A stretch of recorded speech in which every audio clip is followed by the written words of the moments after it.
Hattie, I saw a report this morning about a group of educators that wanted to change the ABC song. You know, the song that we all sung when we were learning the alphabet. It's set to an old Mozart variation. A, B, C, D, E, F, G, H, I, J, K, L, M, N, O, P, Q, R, S, T, U, V, W, X, Y, and Z. Now I know my ABCs. Next time, won't you sing with me?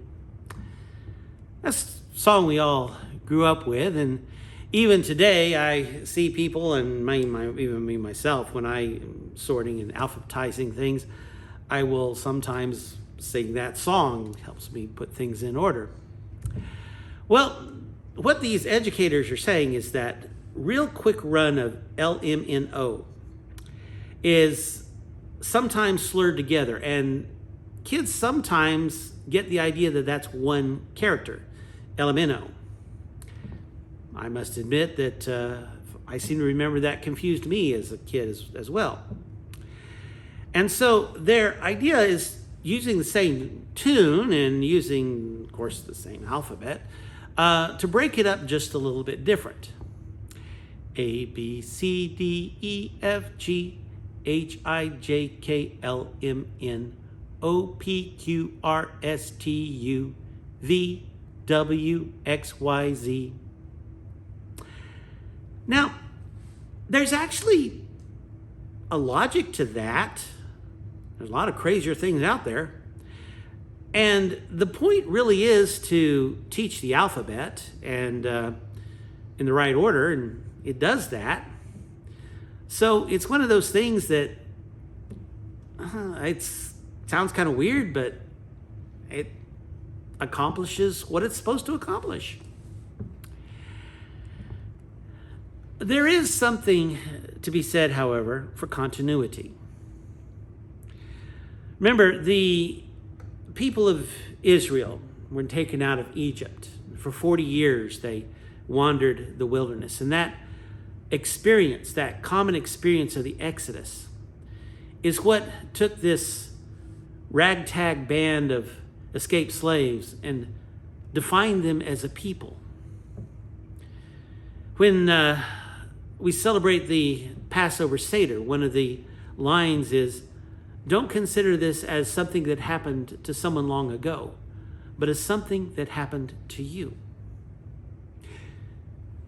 Christianity, we celebrate baptism. We are baptized together with Christ.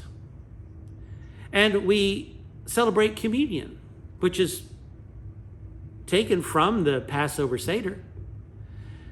It's something that connects us together.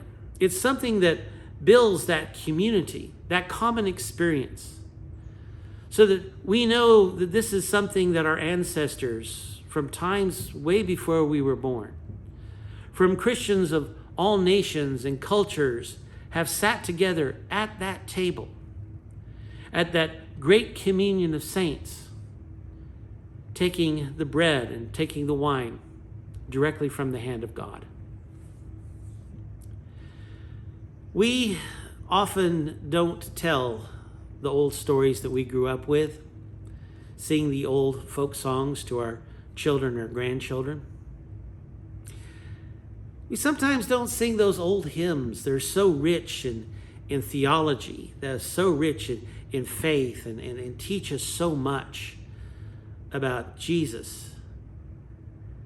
We need to have that continuity. We need to have that connection with the generations that come after us, just as our parents and our grandparents taught those things to us. For me, especially, it's that connection that I have with my maternal grandmother, who taught me the 23rd Psalm. And every time I say it, I remember her. It's that connection. We need to teach. We need to sing. We need to tell our kids that old story that we learned of Jesus and his love. Thanks for listening. Adios.